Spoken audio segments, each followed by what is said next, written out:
Hey Cancer. So I was like meditating in your energy, Cancer. I was gonna say Scorpio, and I was like, I was getting like a salmon fish, and it's interesting because I know that salmon, they start in fresh water in lakes, and I heard from a tarot reader once that Scorpio rules like lakes and fresh water. But anyways, so salmon, they're born in fresh water, and then they migrate to the ocean to like mature, and then they go and return back to like their birthplace, and then they spawn. Spawning, it means like laying thousands of eggs, and then they eventually die. It leads to their death. And ironically, certain salmon, they actually survive spawning, so they go and spawn like multiple times, but it's far in between. And ironically, right, a lot of the salmon population is being affected by like climate change, pollution, dams, and different factors. And I know in Alaska in 2019, I believe the Trump administration removed the Clean Water Act for the mining that they were trying to Obama at one point, he protected the fish life in Alaska due to some mining projects, so it restricted it. And then I believe Trump administration removed it, if I'm not mistaken, but please do your research. Yeah, okay. But anyways, I have the Chariot. There you are, Cancer.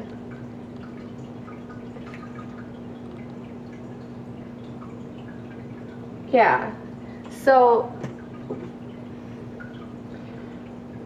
when I got the message about the salmon, I realized like in that moment that, Cancer, you being home, right? You represent the mother, right? The nurturer. You do bring a sense of like protectiveness and sense of like unity when it, in a time where there's a lot of disharmony, right? Especially in present time, you do bring a sense of like warmth in regards to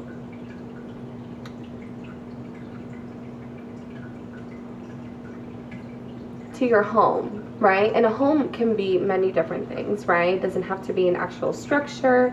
It could be a mindset. It could be a person, right? It could be an experience, right? I know there's a movie called Home is Where the Heart Is, or Where the Heart Is. It's a really good movie where she like puts like the guy's hand in her stomach, and he goes, "You hear that boom boom? That's where the heart is," or something like that. It's a good movie. But yeah, didn't she get abandoned by her boyfriend pregnant in Walmart, and then she like gave birth in Walmart? And then like a lady picked her up and like told her to move in with her because like she didn't have anybody. Like her mother stole money from her.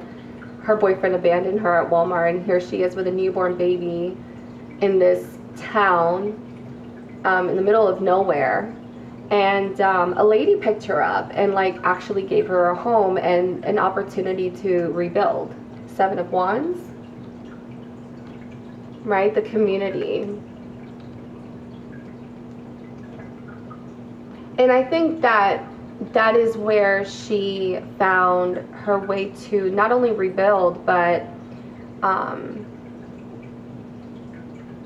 revisit her past in a way that did not hurt her, but it gave her the introspection she needed, right?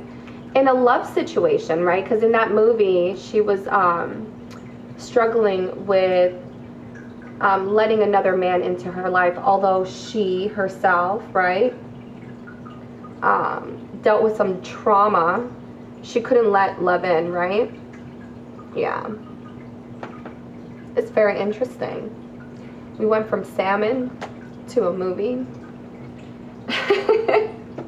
I love channeling. I think channeling is like It is art.